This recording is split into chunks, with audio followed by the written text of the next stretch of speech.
Du coup, là, ce qu'on va faire, c'est s'occuper du chargement d'une partie. Donc, on va revenir sur les menus. Voilà, donc on revient dans Content, menu, et on va ouvrir le menu principal. Voilà. Et dans le menu principal, on va s'occuper de lance partie. On va mettre les parties. Parce que ce sera beaucoup mieux. Voilà, les parties, comme ça, et le S. Du coup, on va faire le bouton et on va faire clic. Voilà.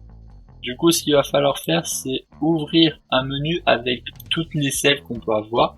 Si on peut du coup lancer, créer, je veux dire, plusieurs parties. Voilà, donc ça peut être intéressant. Vu qu'il va y avoir une petite histoire, ça peut être intéressant pour se regarder où on en est. Donc après, ça dépend de l'histoire, comment vous voulez la dérouler. Hein. Si vous voulez faire une longue histoire avant que les zombies arrivent, voilà. Parce que si je vous rappelle qu'il y a des zombies. Donc ce qu'on va faire, c'est je vais juste mettre une majuscule pour qu'on retienne ça qui est utile. Alors du coup, ça n'a pas pris en compte ceci. C'est pas grave. Donc dans les parties, on va faire appel à non déjà je m'embrouille les pinceaux. On va déjà se créer un border. Voilà, on va recréer un border. On va mettre nos saves. Donc on va se les mettre juste ici. Voilà, hop. Et on va les placer ici. On va mettre de la même taille. Je pourrais peut-être l'agrandir plus tard. Et j'avais mis 0,6. 0,6. On va mettre une couleur sombre aussi. Voilà. On va peut-être un peu moins sombre pour changer. Et on va aussi partir sur ceci. Voilà, donc on va faire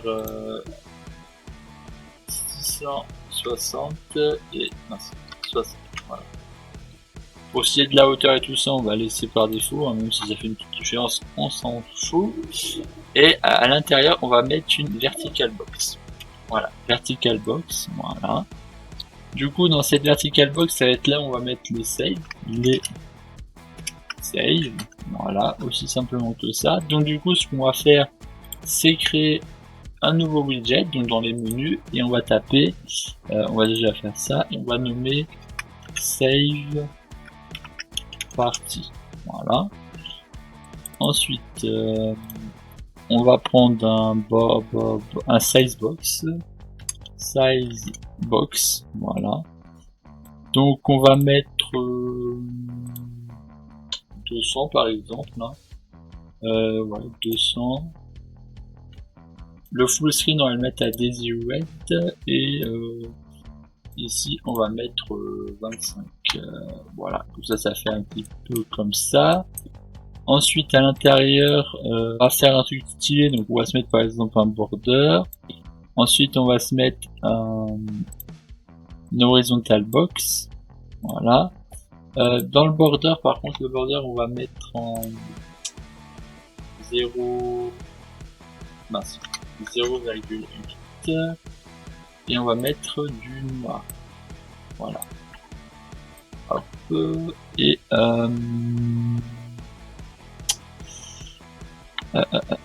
du coup, on est comme ça. Et dans cette vertical box, excusez-moi, ça bouge. On va prendre un texte, un bouton, et on va mettre un texte dans le bouton. Voilà. Donc on va prendre les deux textes et on va mettre dans le front 8,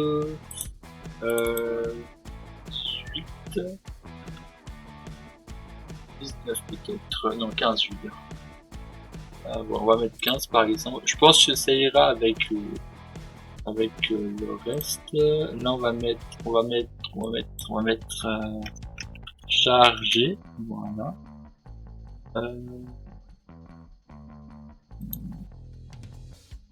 On va déjà se mettre ça, on redéfinira le design parce que je sais plus quelle taille ça va avoir dans ça. Donc on redéfinira la taille plus tard. Et on va déjà partir sur ça. Donc ce qu'on va faire, c'est déjà faire un save game et on va prendre load game. Attends, c'est pas celui-là. C'est celui-là. Oui, c'est celui-là. Et on va taper. Alors attendez. Ouais, c'est bien si je vous dis. On va faire déjà un dogs. Save game exist pour commencer. Du coup, si ça existe, donc on va faire un branch. Donc si ça existe, on va faire un load.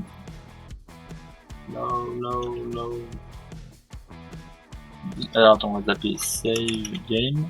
On va faire un load game from slot. Voilà. Ensuite, on va faire un cast to save game. Voilà. Et ensuite, on va appeler get. Là, on avait juste ces deux éléments, hein, mais bien évidemment, vous aurez sûrement d'autres éléments. Et get, voilà, comme ceci. Alors, on va juste aller dans personnage. J'avais oublié, on va aller dans personnage, first person, blueprint, personnage. Et ce qu'on va faire, c'est supprimer ceci. Voilà. Là, on n'en a pas besoin.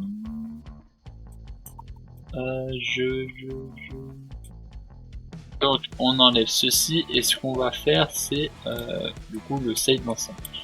Donc ce qu'il va falloir faire c'est par contre non, je suis parti un peu trop tôt là. Je suis parti un peu trop tôt. Ce qu'il va falloir faire c'est pas ceci.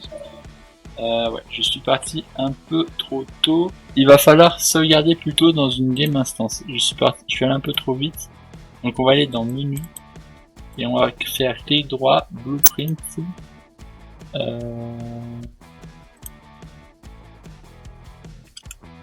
Game instance. Ouais, on va faire une game instance. On va renommer jeu. Jeu stop. Voilà. Donc là, ça va être ce qui va être stocké dans le jeu. Donc on va aller sur Edit, Project Setting, si ça veut bien s'ouvrir, ok. Et dans Map et Mode. Ensuite, dans Game Instance, on va prendre Jeu, voilà. Et comme ça, on aura ceci qui sera correct. Et ensuite, dans Jeu Stock, on va prendre en variable save game. Alors, excusez-moi, save game. Voilà. Et ce qu'on va faire ici, c'est alors ça, du coup, on peut pas le faire ici. Donc, ce qu'on va faire, c'est save game.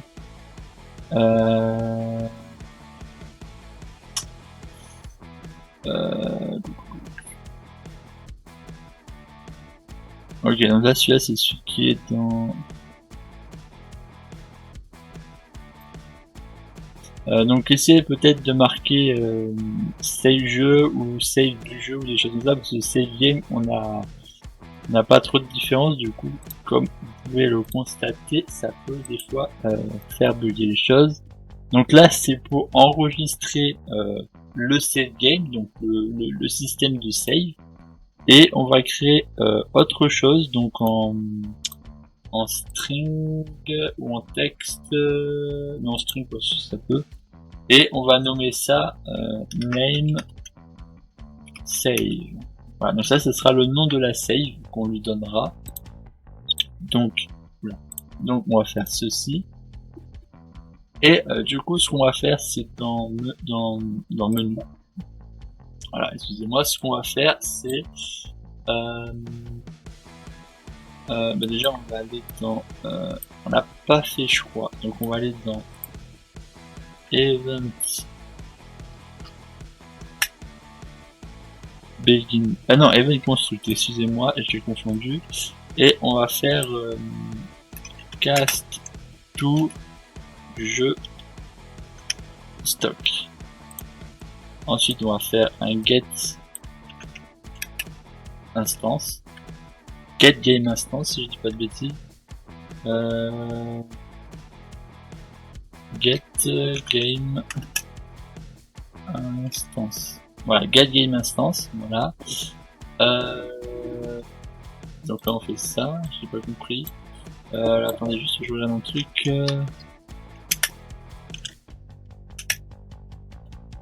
Alors du coup, ce qu'on va faire, c'est clic droit, promote to variable. On va aller sur comme ça.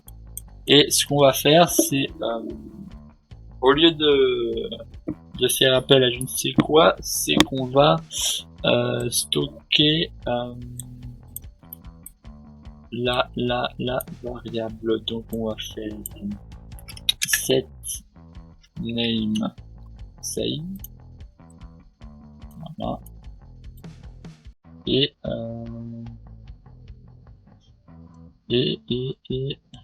set save. Voilà. Donc ça on va le faire directement avec ceci. Ah, donc là on enregistre la save game. Et ici on va faire il va falloir sauvegarder ici. Donc du coup ce qu'on va faire, c'est retourner dans sauvegarde. Donc, on avait dit que c'était dans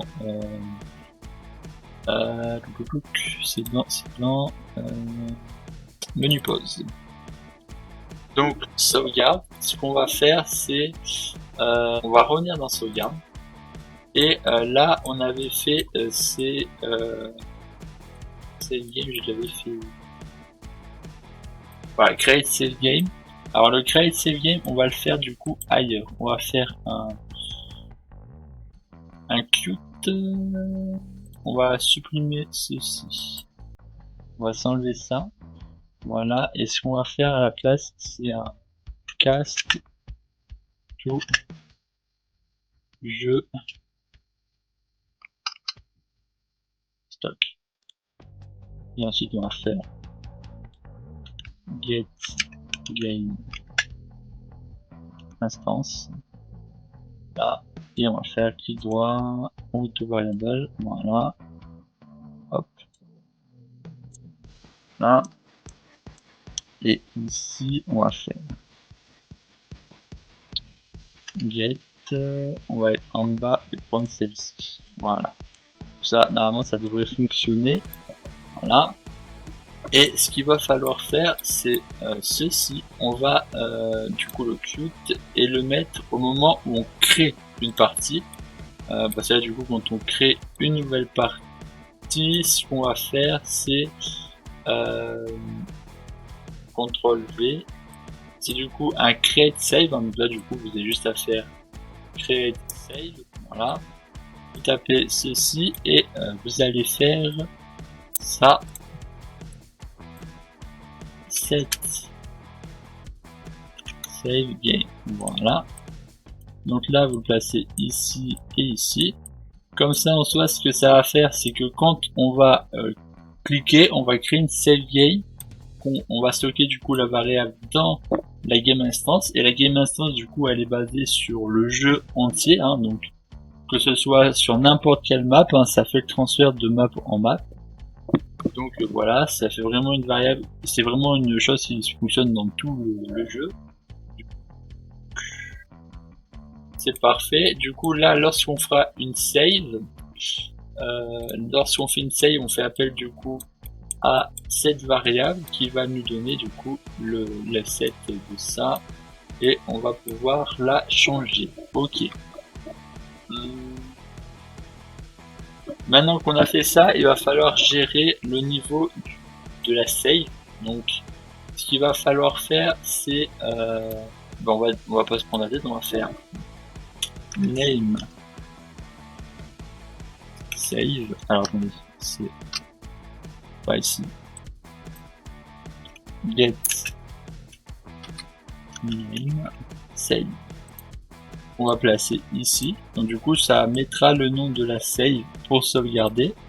Donc là, on n'y revient plus. Par contre, ce qu'on va faire, c'est dans le menu principal, il va falloir sauvegarder du coup cet élément. Donc, ce qu'il va falloir faire, c'est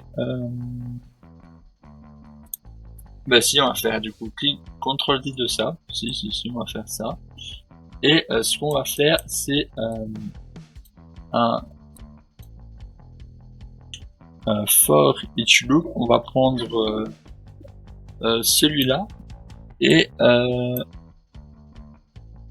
on va du coup amener ici. On va faire du coup un append, si je dis pas de bêtises. Voilà, un append. On va prendre du coup ça qu'on va mettre ici et on va faire save. Voilà. Du coup, si on réfléchit, ce que ça va faire, c'est que là, ça va faire. Alors, on va juste mettre 100 par exemple. Là, ça va prendre du coup un away, ça va mettre save 1, ça va rechercher, ensuite ça va faire save 2, ainsi de suite. Par contre, là, ça regarde si ça existe. Donc, si ça existe, on vient fermer ce loop. On vient le fermer. Voilà. Donc en soi, alors c'est pas sur le que j'ai fait. Donc en soi, si on recule, ça fait. Donc là, on vient faire save 1, ensuite 2, 3, 4 jusqu'à 100. Et là, du coup, c'est à regarder si la save 1 existe. Non, il faut plutôt qu'elle n'existe pas. Autant pour moi. Et du coup, si elle n'existe pas, eh bien,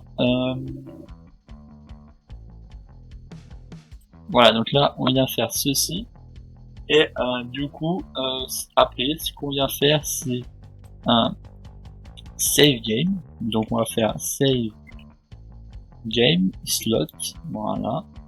On vient en faire un. Voilà. Et ici, on vient récupérer cette valeur-ci. Voilà. Comme ça, on vient créer une save avec du coup cette valeur pour le coup. Et du coup, ben, on vient bloquer ça. Donc c'est correct. Ensuite ici pour ce qui est du charge. Alors attendez, j'ai oublié de faire un truc. Il faut faire aussi un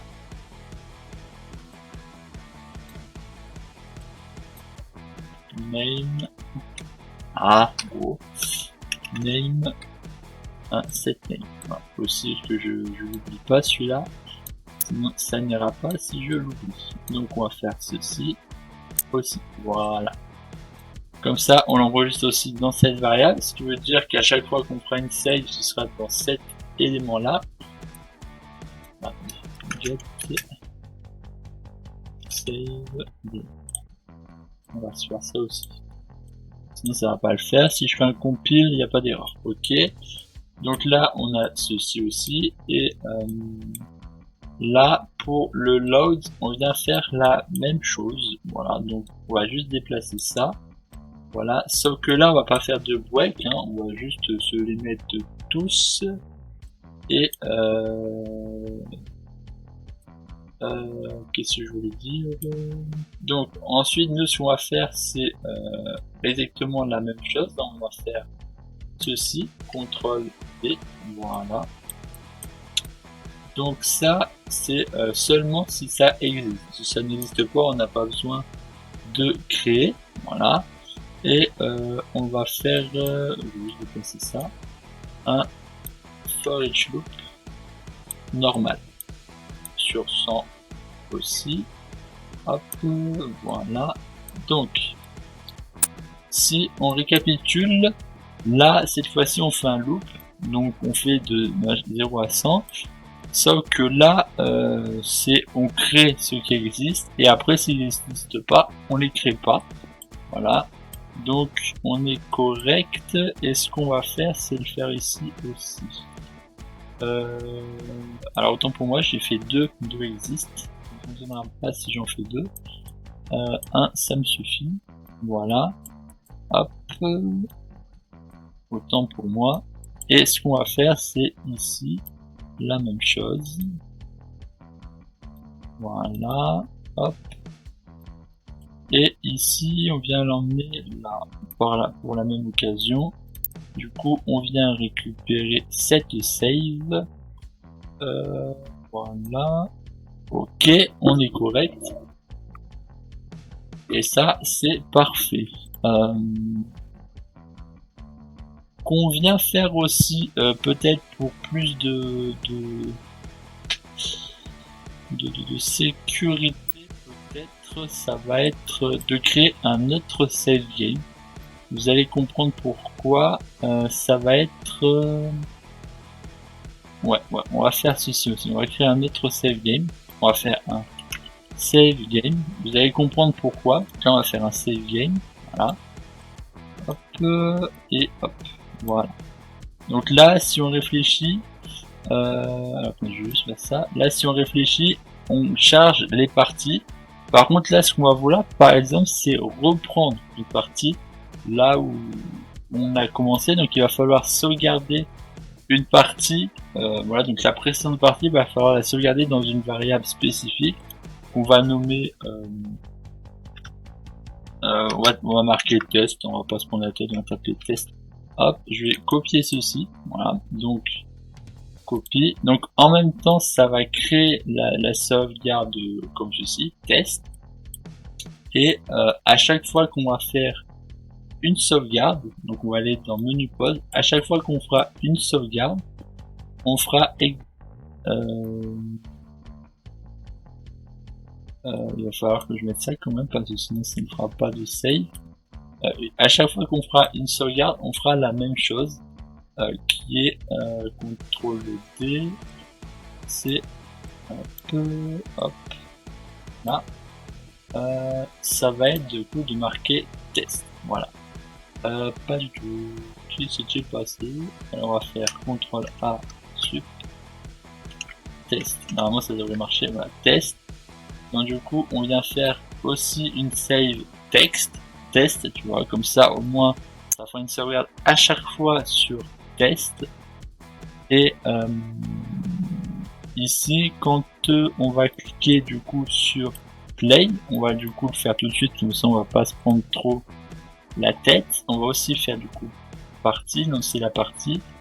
Et ce qu'on va faire là, on va pas faire de forage loop parce qu'on peut pas machiner. Ce qu'on va faire c'est ceci. On va prendre juste tout ce qu'il y a ici. Voilà, on va faire CTRL D. Voilà, on va le baisser. Et on vient se le mettre ici. Et on vient taper. Sinon on vient taper.